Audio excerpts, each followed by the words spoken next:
Hi guys, I'm doing this video because I've got a bit of an interesting bit of kit here. Back in the beginning of the year, I bid on this Megadrive Jamma adapter that came up for sale. I paid way too much for it, but it was sealed new. And if I take a close look, you can see it was made back in 1994 by West Valley Leisure Electronics Limited. Couldn't really find any information about this one on the internet. Only one other guy that was trying to find some info on it. As you can see, you've got RGB connections, player 1, player 2, power outlets, a nice chunky relay there, which you probably can't see because of the light. Dip switches, which I have absolutely no idea what the dip switches are and what they do. Volume pot on the left for the sound, and various chips and bits and bobs on this one. Because I haven't got a screen for my my arcade cab yet, I'm running it through Scarlet Supergun, which is hooked up currently to a little BVM here. Or PVM, sorry, not BVM. So you can see at the moment I've just got the Megadrive switched on, so when the adapter's not switched on, got any power going to it, it does pass through the video. There is an issue with the image for some reason through it, possibly chip failure or might even be ordinary running, considering it's supposed to be running an arcade cab. I really don't know. Unfortunately I won't know until I can test it on a proper system. But yeah, interestingly enough, when it's got no power applied to it, you get no audio, which is quite an interesting one. The cables that came with this thing, it comes with a standard joystick connection, which goes into the right hand connector there, so it's not focusing very well. And then it comes with a Megadrive 2 RGB connector there, to the left hand side there. Bit of annoying because I don't actually like the Megadrive 2s. I've got to say I prefer the Megadrive 1s. I've got several of each, so fortunately for me I didn't have much problem finding a Megadrive 2 to use for this purpose. I've got my Everdrive in there at the moment. But yeah, there is a power outlet on the board here. If it focuses, there you can see that there. I do have the cable somewhere around in here, but I've probably put it out of reach now, which does come, here we go. So it's this wire here. So it does come with an adapter which fits the Megadrive 2. Yeah, you can't really see it very well, it doesn't focus very well. And also on the other connection, bare wires.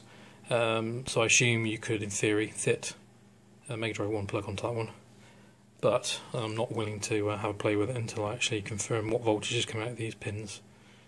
So if I plug the Megadrive 2 into this one, it does nothing, there's no power, so I know there's a problem there. So I've had to use an external adapter for this purpose.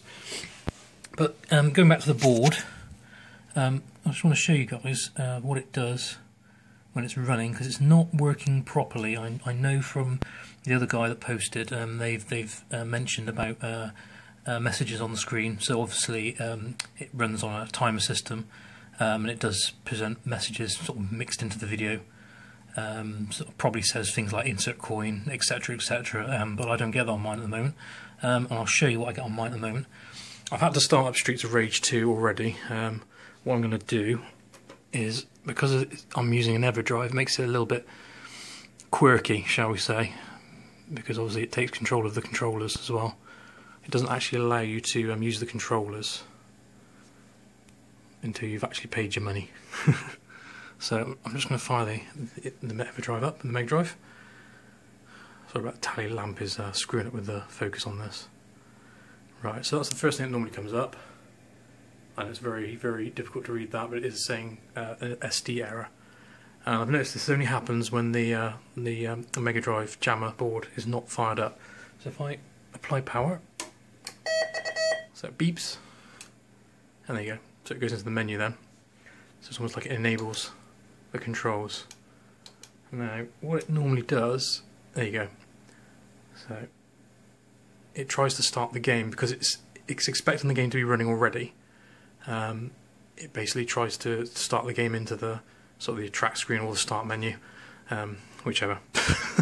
I know what I'm trying to say, but I can't get my words out. So what I tend to do is, if I switch off again now, you'll see that there was actual interference then. Now what that is, I think that is actually the video trying to come through, and it just comes up as snow. Now this supergun does have an issue, so it could be that. Right, there you go. So now the board's kicked in, so as you can see it cuts the audio. So that's now all running. There you go, little red light's on. I apologise for the focus, it's really gone screwy on this. But that's now running. So I assume all these nice spots on the screen, it's supposed to be saying something like insert coin to play game, because if I try and do anything, nothing, absolutely nothing. Yeah, you're not having a free game out of this thing. So, interestingly enough then, if I go and press the little coin button here, the green one, plop, it beeps and it turns the sound back on. So I assume there's some sort of timer now running. I have no idea what it's set to, I don't know what the dip switches do, but if I now try and start a game, I can. So it's quite cool. He says he can start a game, you can't actually press the buttons, there you go. It's actually quite cool on the Neo Geo Connect controller. This is the one I've got. The kidney bean. Got two of these little fellas. Yeah, I can play the game. I'm also not going to be able to play it one-handed.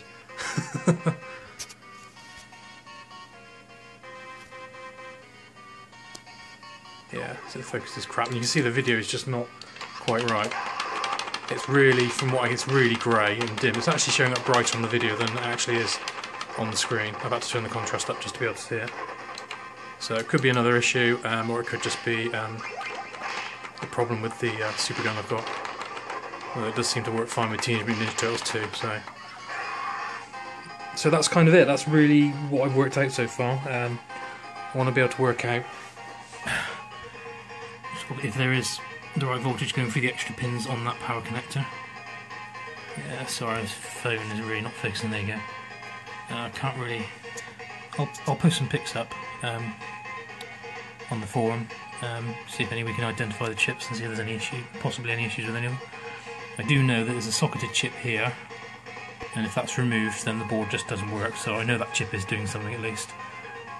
And then from the other guys, the one on the left, top left corner there, is the sound amp. You might be able to hear the sound is a bit distorted on the PVM. I think that is actually the supergun. I've had issues with sound out of this one before. I actually started using the SVHS one because of the issues with this one. But yeah, that's pretty much it. It's just a cool little bit of history, really. I'd quite like to get it working 100%. But at the moment, at least, it does kind of work in the way that you can put coins in to play a game and whatnot. But yeah, it'd be nice to get the graphics working. So yeah, that's my little video. Cheers, guys.